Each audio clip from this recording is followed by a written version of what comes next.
everybody, this is Ted DiBiase, the $1 Million Man. And if you want to get your money's worth, stay right here because you're listening to Knockouts and 3 Counts. And remember, everybody's got a price. $1 Million Man.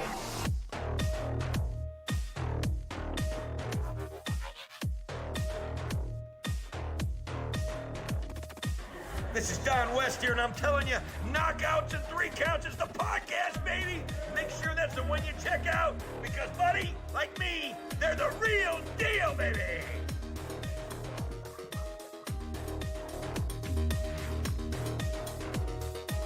This is Jake the Snake Roberts. Just letting you know, you need to listen to Knockouts and 3 Counts, or you'll see that damn snake again.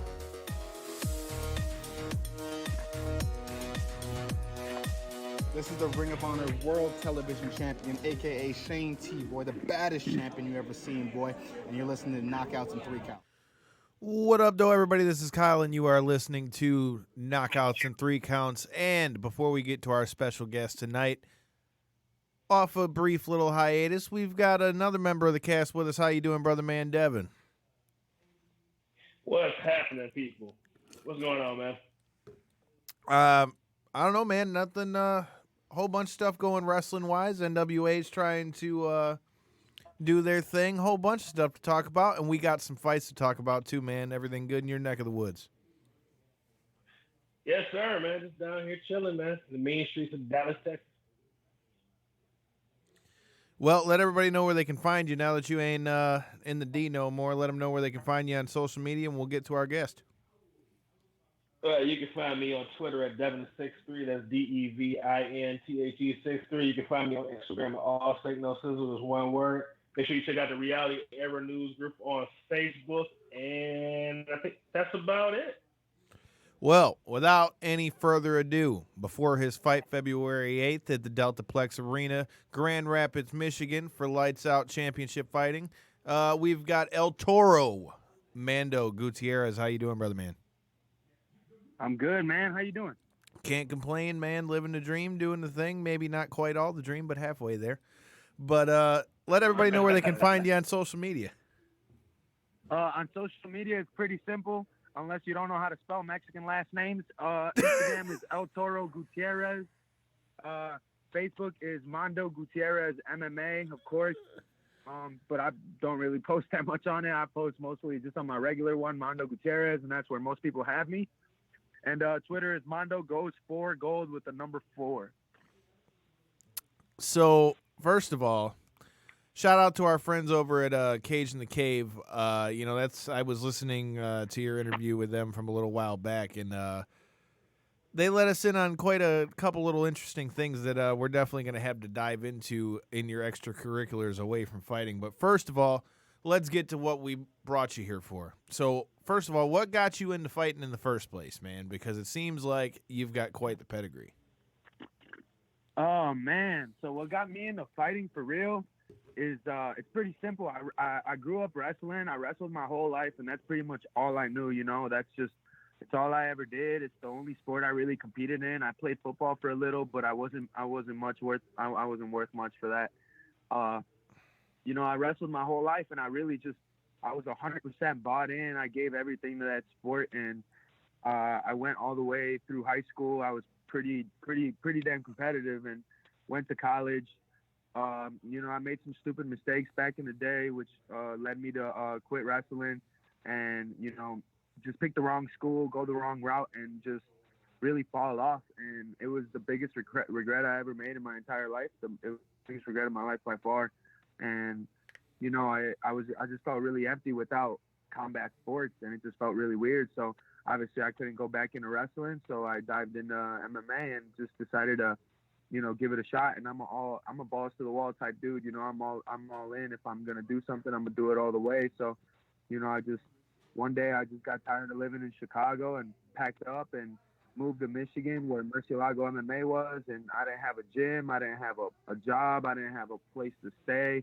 I didn't have anything lined up. I just kind of did it, and if it worked out, I got lucky. So what was it about Murcielago that brought you out here to Michigan?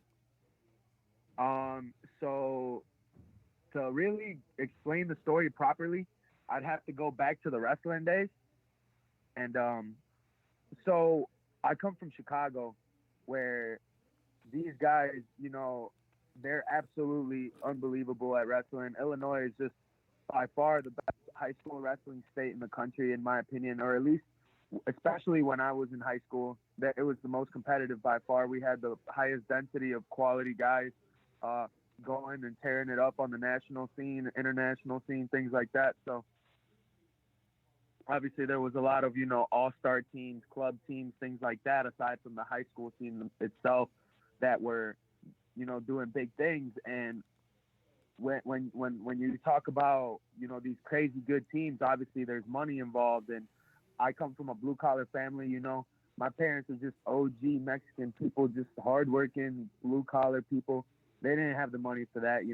They didn't even want me to wrestle in the first place. They supported me by all means, but they definitely just wanted me to work. And so I had to make things happen on my own. And I went to this gym called No Mercy Wrestling Academy in the off season, head coached by David Silva. Today's his birthday, actually. So shout out to my old wrestling coach, David Silva. And he is a hard-nosed dude, just a hard-nosed dude, tough as hell, didn't charge much. He let me come in for free. We were like a rags to riches type of team. We were a band full of misfits that kind of just came together and started beating the shit out of each other on the side. And then it turned into us being one of the best clubs in the state. And we ended up being really successful, just working hard. So that's all I've ever known is just, you don't need a fancy place. You don't need all the money in the world. You don't need all this crazy stuff. All you need is guys that, share the same passion and want to work. And so when I started researching gyms and I knew I wanted to move to Michigan, I kind of just, I started doing my homework. I didn't want to make the wrong choice. So I started looking at the rankings. I started, really doing my research, and all of these guys were popping up, Troy Lampson, Daquan Townsend, all these guys ranked number 1, number 2, number 3 in the state, number whatever, top 10 in the Midwest.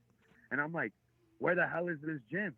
There's no Facebook page. There's nothing that pops up on Google Maps. You can't Google that place. Like, there's nothing. And something was just really intriguing to me about that place. So sure enough, I found Troy Lampson on Facebook. I sent him a message, and to this day, I have a screenshot saved in my phone, and it's in my favorites folder. And it's the day that I asked him, like, yo, can I come through, check it out? He said, yeah, if you come through and work out, we'll see where it goes. And it ended up just playing out way better than I could have ever imagined. Yeah, man. I mean, that's quite the story, and it's a story that I think is very unique to combat sports, man. Like, a lot of people don't understand that coach, student, or teammate relationship quite the way you do in fighting. With that being said, man, you're talking about coming from tough beginnings and things like that, but I also know that you've gotten to do a lot of training in some of the cool spots. I know that you're real cool with past guests of the show, Cody Stamen. I know that you train a little bit with Kenny Cross as well. Tell me about, what's it like for you getting to go out to places like Vegas and go train at the PI and things like that, even if you're not doing camps and stuff there? Like, what does that do for you to, what does that do for you to get that different look in training and in one of the best facilities in America? Honestly, it's one of those things where when I hopped into this sport, I didn't know how it was going to play out. I knew that I was rocking with the best team, and I really had to, work my way up, and I didn't get any type of attention. No one acknowledged me at my gym when I first started. I had to work my way up little by little, but I was lucky enough to have guys like Troy Lampson, it really took me under my wing because they knew that I was there to work. I wasn't there just to, take part. I was there to really, really make a run at something. And he saw that I was working. He took me under his wing, and he introduced me to all the other guys like Michigan Top Team. And once we were with Michigan Top Team, it kind of like its way up a little by little. I started going out there more and more, getting to connect with those guys. And I was lucky enough to, start talking I was lucky enough to meet Cody Stamen before he decided to make the move out to Vegas, and we were able to get closer, and I was able to hang out with him a little bit and get to learn from him and soak up some knowledge from him. One thing led to another. He moved out there. I started hanging out with Chad Decker a lot, who's one of my really good friends and training partners, and we started making moves out to Vegas, and things just kind of really picked up little by little. I started winning fights, building a name, and it opened doors for me. So I just try to take every opportunity I can, and ever since I started going out to Vegas, that was multiplied tenfold, no doubt. I was able to start training with guys that I looked up to ever since that, before I even thought that I wanted to be in MMA, before I even decided that I wanted to fight, that I felt like I had what it took. Guys at Extreme Couture, I started meeting all of them, training with them, and soaking up as much knowledge as possible. And, that's still the goal. I'm just trying to meet as many people as I can, soak up as much knowledge as I can, because little by little, the more the time goes on, the more I realize that I really do have what it takes. I can really do this. And, if you surround yourself with the right people, the people that are hungrier than you, motivate you to be better, things like that, you'll be able to go a long, long way. And it's really been paying dividends that I've been able to make these things happen for myself through the people that I'm surrounding myself with, and through the work ethic that I have, and the way I'm playing my cards. It's all about playing your cards right. And I feel like I'm trying to hit the game from all angles, with marketing, with training, with working, with everything that I can possibly do to make myself a better fighter all around is what I'm trying to do. And things have just been going well. Yeah, man, I respect that. Well, Dev, I know you were having a little bit of technical issues. You got any questions for our guest? Yeah, I'm back. Mondo, whenever we talk about fighting in boxing, MMA, we talk about Mexican fighters, there's like a stereotype that Mexican fighters are tough and don't back down. For someone that is Mexican yourself and is a fighter, man, is that true? And where does that stereotype come from? It's 100% true. And I love that you asked me that question, because I'm super passionate about things like this when people ask me this.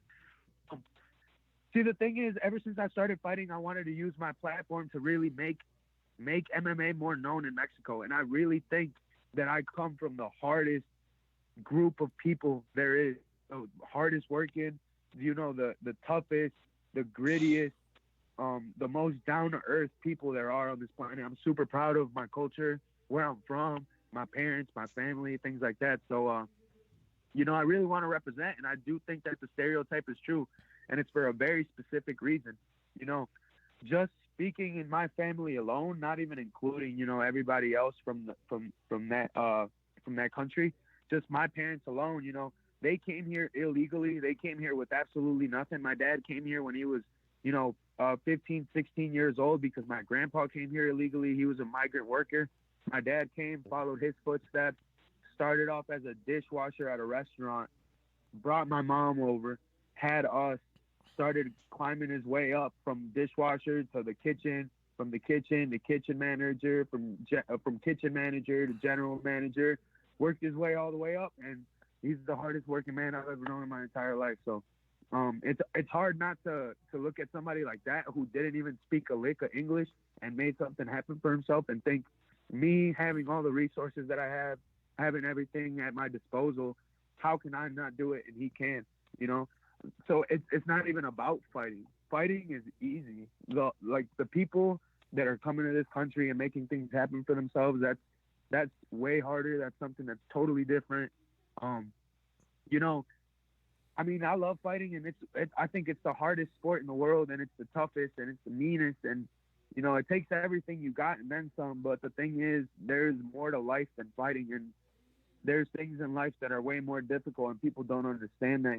To me, all I do is punch people in the face in a cage and train my ass off. I love to do it, but my parents, those are the real hardworking people. Those are the real grinders, the real people, and that's where I learned it from. That's who I owe it to. And that's just one family. That's not including everybody else in the entire country that was raised the same way, that grew up the same way. Whenever I go back home to Mexico, I get to see like my little cousins who like wear the same shirt 3 days in a row. Like what like I'm over here going through 3 shirts in a practice, no problem, and I have everything at my disposal. You know, they're over there really grinding. That's totally different, and you know, so the guys that are able to go fight and able to live out their dreams, it's just it's almost like a weight is lifted off your shoulders rather than having the pressure of, being a Mexican fighter and being held to a certain standard. It's the opposite. It's that you're doing it because you love it. And, why not? Why not go out there and get your ass beat and just keep stepping forward and go beat the shit out of somebody, We're the toughest, we're the meanest, and that's just the way I see it. So before we get to the next question, man, and before we get into this fight you've got coming up at Lights Out 7 against Adam Kerr, it's refreshing to hear somebody, especially somebody young, talking about how having a good upbringing at home and things like that are a good drive for them. And before you pack the house out in Grand Rapids, as we mentioned at the Deltaplex Arena, if you need to get your own house, Stransky & Company is the way to go. Stransky & Company is a top-producing real estate team that specializes in individual strategy, over-the-top service, and continued success for their clients. They're the real estate easy button. If you're looking to buy, sell, invest, call them at 248-563-9449 or email them at admin@stranskyandcompany.com. Follow them on Instagram and Facebook at Stransky & Company. And if you go to our website at ko3cpod.com, you'll be able to see all the links to their websites, all the links to their social media, and all of our back catalog. So check out ko3cpod.com, but more importantly, check out Stransky & Company. Now, back to you. So we've got a fight coming up, February 8th. You're going to be going against Adam Kerr. It's going to be a good matchup for you because from what I can see, it says that he's 6-1, good, solid record. You're still undefeated. You were undefeated as an amateur. You're 2-0 as a pro. Give me your thoughts on this fight, and do you see this as a big step-up fight for you, or is it just another day in the office? Honestly, yes, I do think that this is the hardest fight I've ever taken. It's a fight that I knew was coming all along. It's a name that's fun fact for you guys. I wouldn't call it bad blood because I don't really care for this bad blood. Like it's all for show. All this fighting stuff, it's just for show, just to sell tickets and raise awareness and things like that. But before I made my amateur debut, I was still wet behind the ears, but I was so ready to go. I was so ready to do things, and Adam was already 4-0, and he already had a belt and things like that, and I wanted to go right for it. I wanted my debut to be against him. And I was tagged in something on Facebook before anybody even knew who I was, and the first thing that he said was, you need to get your wins up before I give you a shot, and just try to belittle me. And all along I knew what I had, and all along I knew what I had to offer and what I was capable of. So I took it as disrespect, and so I went and did just that. I got my wins up. I took 7 fights in one calendar year, won all 7 of those, 6 of them in the first round. And in that same exact amount of time, he took 0. He took 0 fights, and he asked for me after my 7th fight, and I turned him down, and I said, "Get your wins up." So that went both ways. That's the type of dude I am. It's an eye for an eye. So he got his wins up. He lost to his one blemish on his record is from one of my training partners, Chad Decker, who beat the dog shit out of him. And that's just the way the cookie crumbles, man. I mean, he wanted it, now he got it. So here we go. Obviously, if I would have had it my way, I think that he's a really talented fighter. I think he's going to get a lot of wins as a pro. I wish I got to beat him up when he had a couple wins as a pro already, so it did a little more for my career because when people look on paper, I'm fighting a debut fighter at the end of the day, a guy that's never had a pro fight. So, the people in the state that know who he is and have respect for him obviously know that he's a big deal. But people outside of the state and the people that I'm trying to have notice me don't know who this guy is. So I would have, if I had my way, obviously I would have rather beat him when he had a couple of wins. But it is what it is. I'm going to go out there and I'm going to finish him just like I always do. I'm working my ass off to show out, and you really shine just like I always plan on doing. And you know, I got some things up my sleeve. I'm really trying to put on a show and go out there and perform. You know, he's a really talented fighter. He's tough. He has good cardio. He has good output. He has a lot of good people behind him. He has a lot of good wins, and it's definitely a test for me. And he's bringing out the best in me, and that's what makes me the most dangerous that I've ever been. Is that this is the most motivated I've ever been. It's easier for me to train hard. It's easier for me to want to put in extra work on top of everything I'm already doing, just because I know he is good. So I want to go out there and prove something to myself. I don't care about proving anything to anybody else. I want to go out there and prove something to myself that even if I know someone else is training their ass off to beat me, I can still beat the shit out of them, and it won't even matter. I don't matter how hard they work. I work harder. Dev, I can already see he teed you up. So what do you got? Well, my question is, well, my question is, you're saying that it's not necessarily bad blood, but there is something that you feel that, you know, you gotta have a little bit of a history, man. Are you gonna be able to go in and keep yourself focused in this fight, or are you really wanting to get that knockout to really rub it into his face for, you know, dissing you before? Actually, here's the thing. Every fight I've had, people love talking shit to me. They love talking shit to me. And there's a very specific reason for that. It's because I feel like everybody around here knows me as the good guy, and they know me as the guy that, you know, hot on the block right now. Everybody knows that I'm a guy that has a lot of following, a big following. So they're just all trying to make a name off me. They're trying to get a rise out of me, but it doesn't work. I've been doing this my whole life. I feel like I've been fighting forever, even though I've only had 9 fights. All this is a wrestling match with punches, you know? And I go out there and I have fun. If you've ever seen me, the last thing I'm doing is frowning. I literally smile in my fights. There's no way that anyone can get under my skin, because when we're out there for one thing. They can say whatever they want. At the end of the day, we're going to get locked in a cage, and it's going to be what it's going to be. I don't fight with emotion. I fight with strategy. I fight with my brain. I fight with, you know, I fight with my skill set and my reactions, and I just fight with a whole lot of trust in my training and my coaching, and I just go out there and do what I need to do. You know, if I could say one about myself as a fighter, is that I'm efficient, and I'm gonna be efficient. I'm gonna go out there, control my emotions, stay composed, and do what I need to do. Weather the early storm and finish him in the first round, like I always do. Well, that answered my next question. I was going to say, so how's this fight going to end? But you've pulled your inner McGregor out here and called your shot.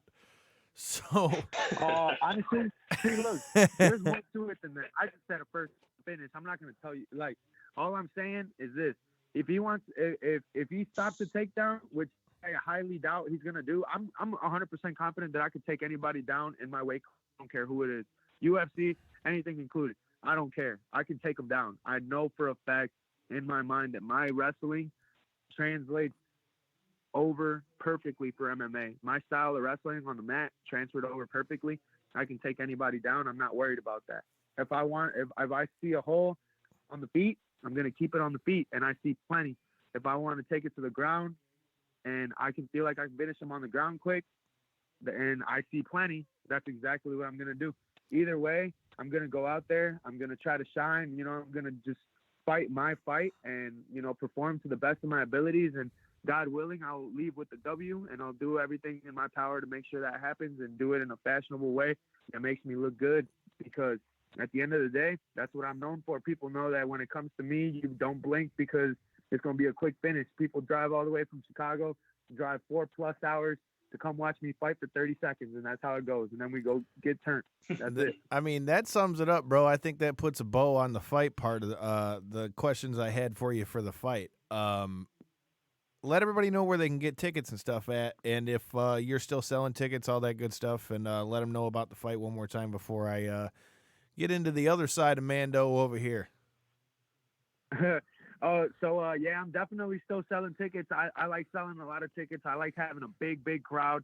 I do shirt discounts. I always do shirts for all my fights. So if anybody wants a shirt, they get a discount on that. If they buy tickets through me, I'll mail them to you. I'll put them on will call. I'll meet up with you. I don't care. I'm a hustler. I like selling tickets. I like putting asses in seats, because at the end of the day, this is entertainment. You know, I like winning fights, and I like being a showman. I like doing things for the people. And I want people to be there and watch me put my work to good use. I want people to see me have my skills to good use. And, you know, I just want to put on a show for everybody. The more the merrier is what I like to say, and I want everybody there to see my hard work pay off. Well, man, you need to be in the building. Make sure. If anybody needs tickets, let me know. Hell yeah, man. Come hit up Mondo for some tickets, man. Make sure you're in the building February 8th, Grand Rapids, Michigan, Deltaplex Arena. It's going to be a hell of a card. Matt Friendo has outdone himself on this one, man. And you just heard this man cut a WWE-style promo telling you how he's about to whoop old boy's ass over here. Okay? So if you talk about, I just work harder, man. Look, bro, you talk about talking people into the seats, okay? I think you just did that with that promo.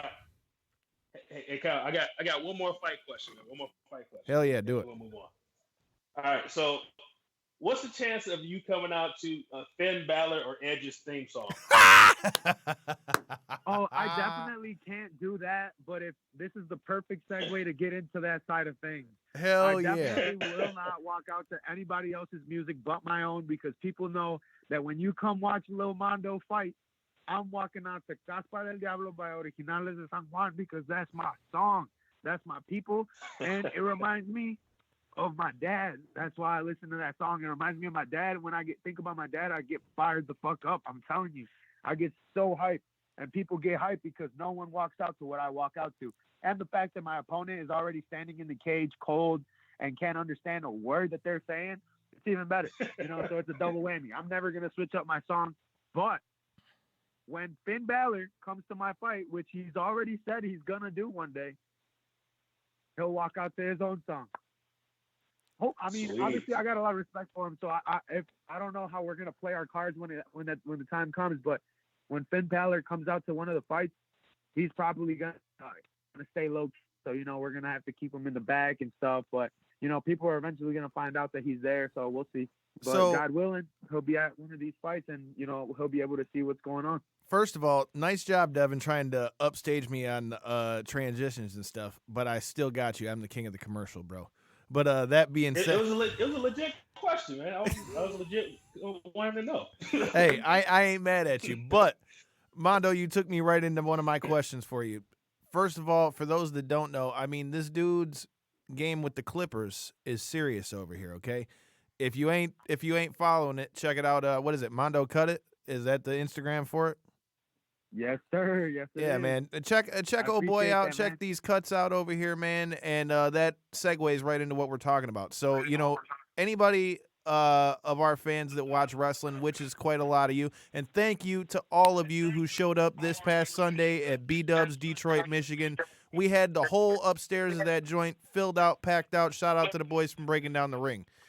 So to all of our wrestling fans, man, you guys always see the Maestros Classic guys in back doing people's beards and cutting people up and all that shit. These guys are sponsoring old boy over here.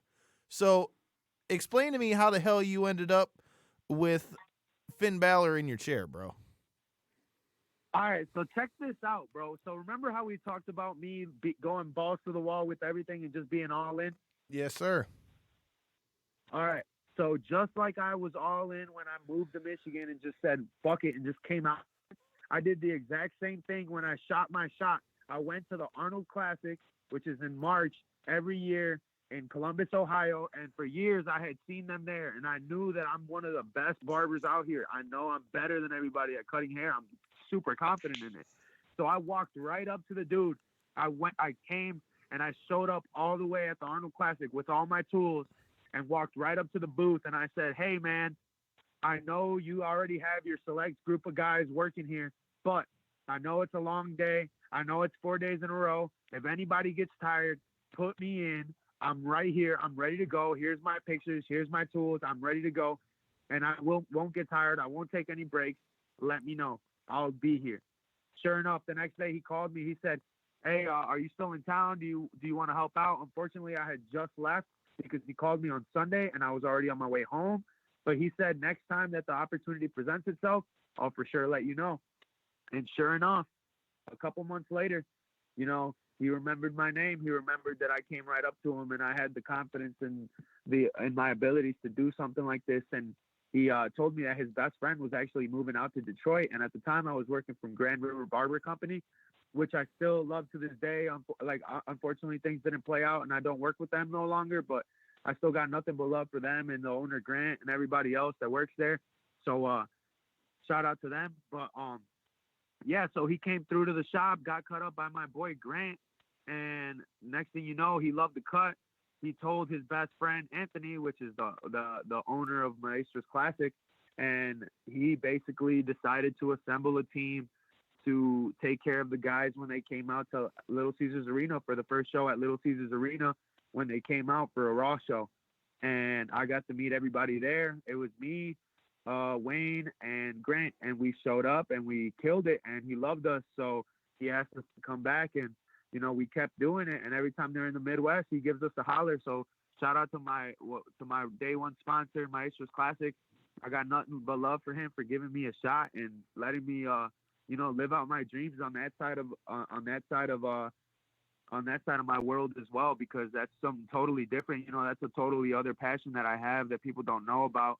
And he gave me an opportunity, just gave me a shot, just like Murcielago gave me a shot. And believed in my skill set and my confidence. Anthony did the same thing with Maestros Classic, and he gave me a shot. And, you know, I was able to do most of it and impress him. And, you know, I was able to work hard and, you know, do some things for myself with that. So I got to meet a lot of cool guys. And now I see a lot of these guys that are on TV. I see them as friends, and they're some of the most down-to-earth people I've ever met. So it's really cool. Dev, I know you got plenty of questions, so you're up, homie. Man, I want to hear some names, man. So who's some of the people that you cut and who's some of the people that you got to meet?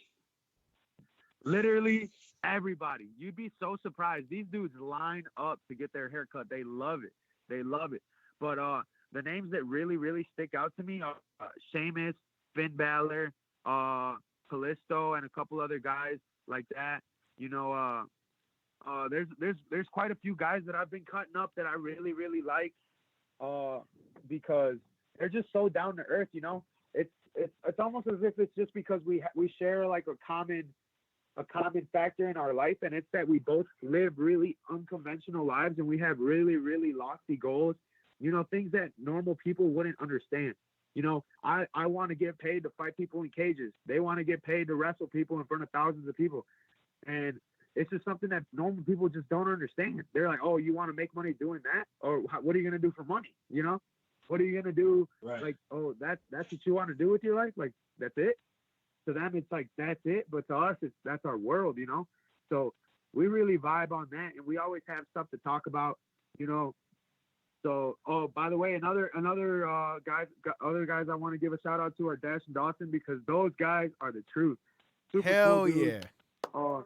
Hell yeah, there's so many of them. Like, honestly, I haven't met a guy there that I didn't get along with. These guys are so cool, so dope outside of the ring. So off the camera. Before you go any awesome farther people. about them, I gotta ask. So is what you're trying to tell us that you were the one that showed him how to throw that right hand that knocked old boy out at Mania when he tried to jump Bret Hart? I wish.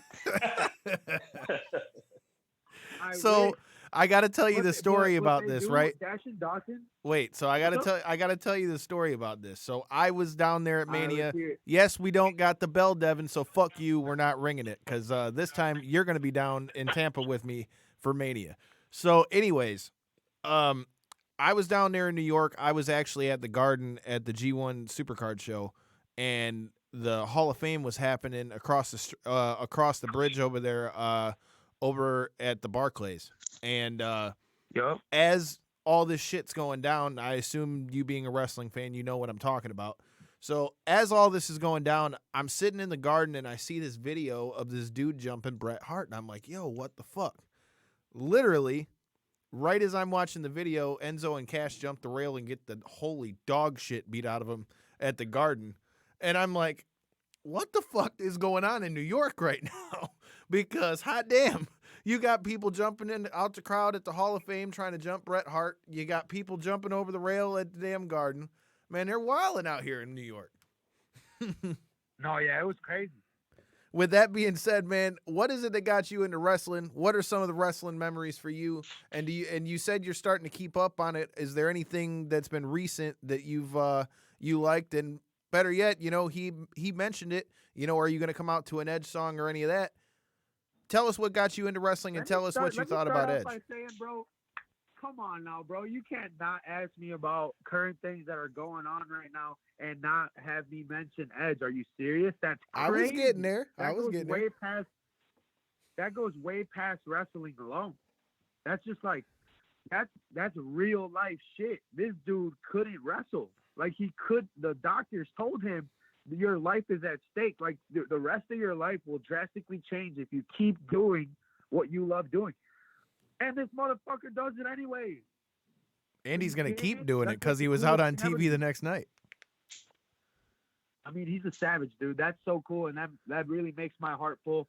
I'll be honest with you. I haven't been keeping up with the storylines as much the last few months just because the preparation for the last couple of fights and holidays and stuff like that. You know, I'm just never on TV. I'm never watching TV unless I'm watching UFC fights. I'm not watching TV.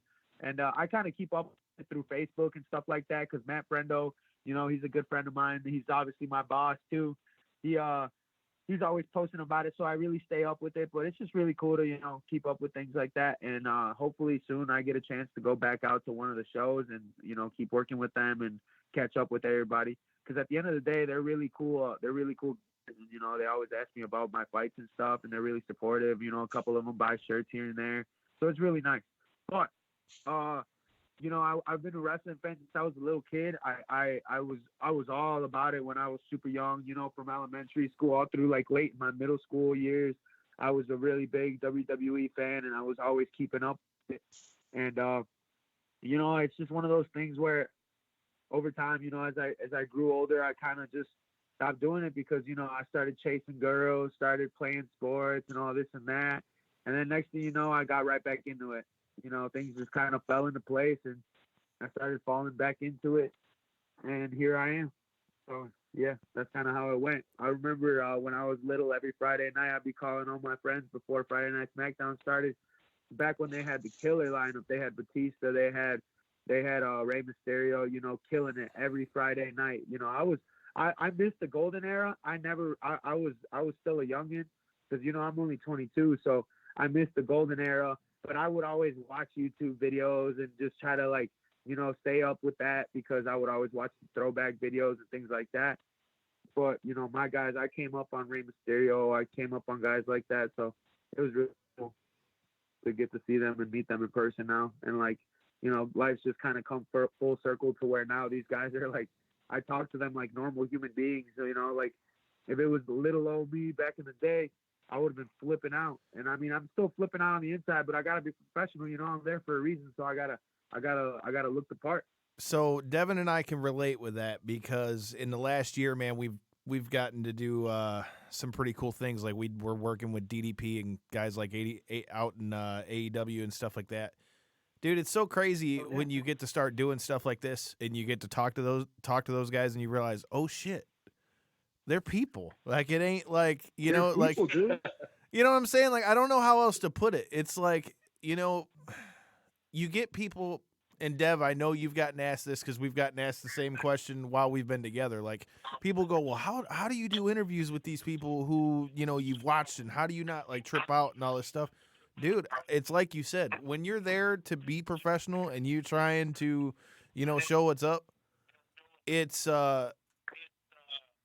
yeah, dude, it's a whole nother thing. But at the same time, like, I feel like once you kind of break down that wall with them and you show them that, though, they find that cool. Because at the end of the day, these people are fans too, man. So it's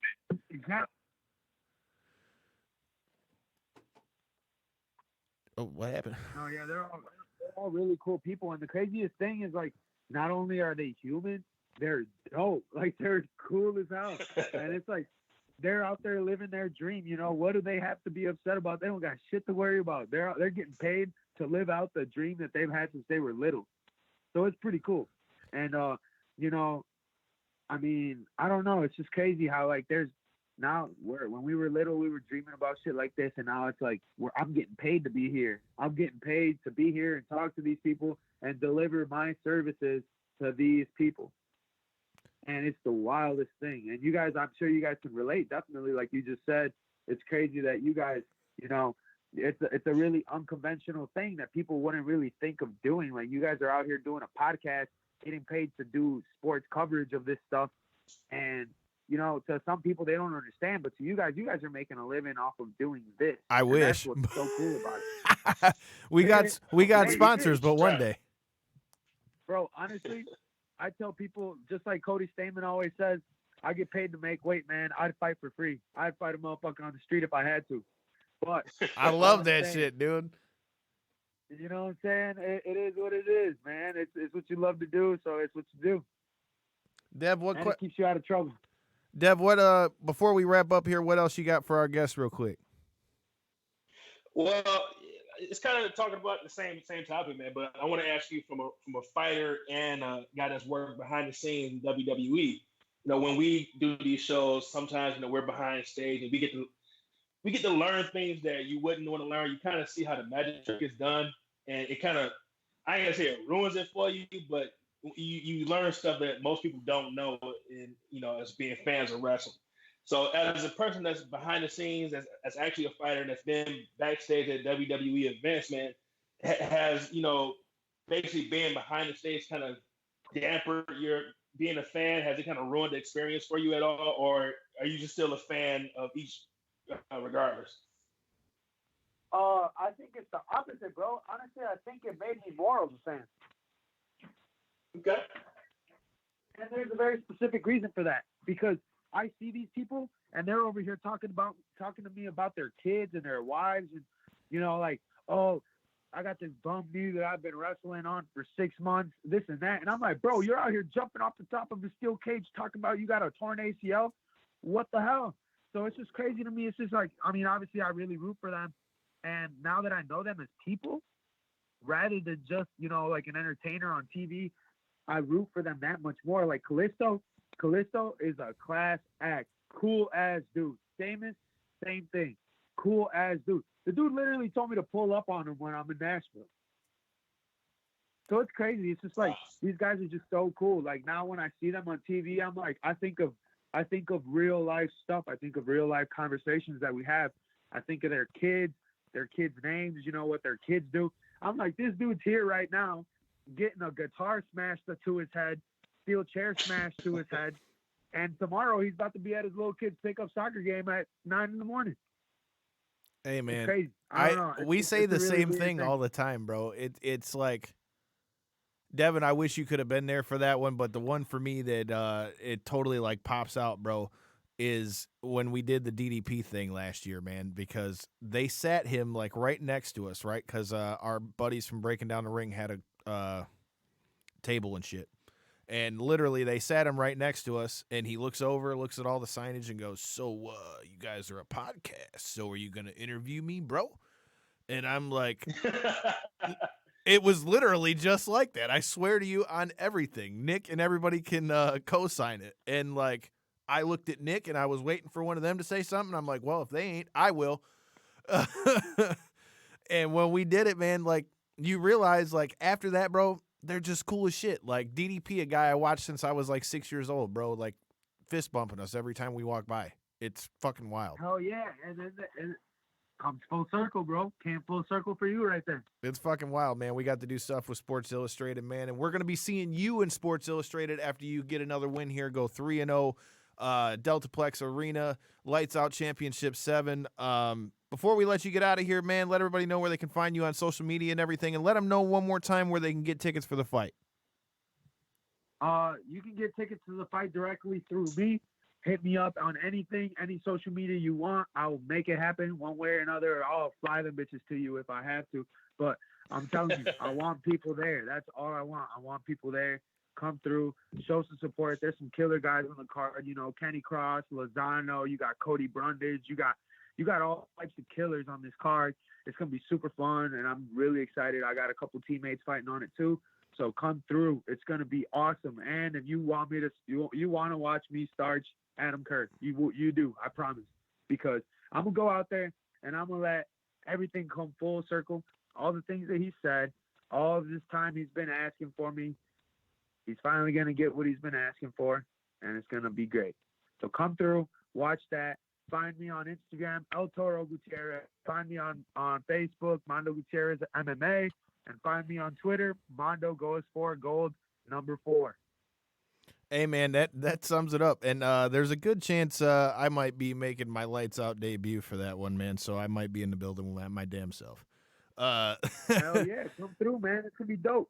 Hey, man, I might have to get in touch with you here in the next week, get me a ticket or something. Friendo, if you're listening, hey, man, I'm coming down there. With that being said, Dev, throw your social media out. Glad to have you back, brother, man. And should we let them know what we got coming on next week? No, let them guess, man. Don't even tell them. Oh, shit. Oh, shit. Nah, I'm joking. I'm joking, man. So I'll let you throw that out there. I'm throw my social media out real quick.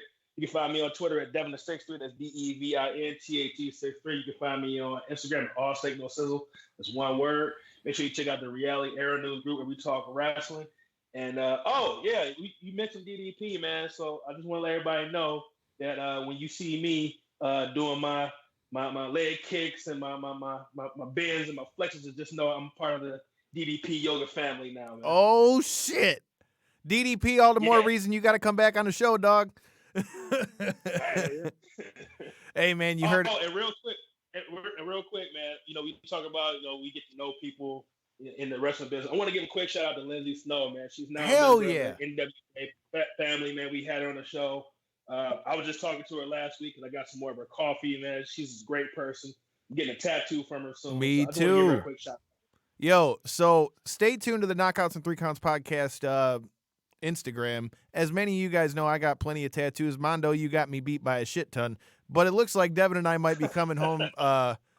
Me and Devin might be coming home from Tampa with some stories, courtesy of past guest of the show, Lindsay Snow. Like he said, shout out to her getting signed to NWA. Check out NWA Power. I believe she might be on the debut episode that's on tonight. If not, you can check her out in season 3. You can find me on Twitter and Instagram at Detroit Knockout, at Detroit NOKOUT. Make sure you're following the show, Knockouts and Three Counts Podcast, at KO3C Pod on Twitter and Instagram. And with that being said, make sure you check out Mondo, February 8th, Lights Out, Lights Out 7, Deltaplex Arena. And if you're at Astronomicon, check out Knockouts and Three Counts, as we will be there soon. And, I told you guys I'd give you a little bit of a surprise of who you can check out next week. I'll just leave you with this. There might be another French Frankenstein spotting on Knockouts and Three Counts. Stay tuned. With that being said, World peace. champ, baby. Damn it, motherfucker. What? all I said was world I champ. totally was leaving it with the Frankenstein part, and he goes, world champ. Well, now you got it. I could be talking about our guest, man, the next world champ. All I said was world champ. That's all I said.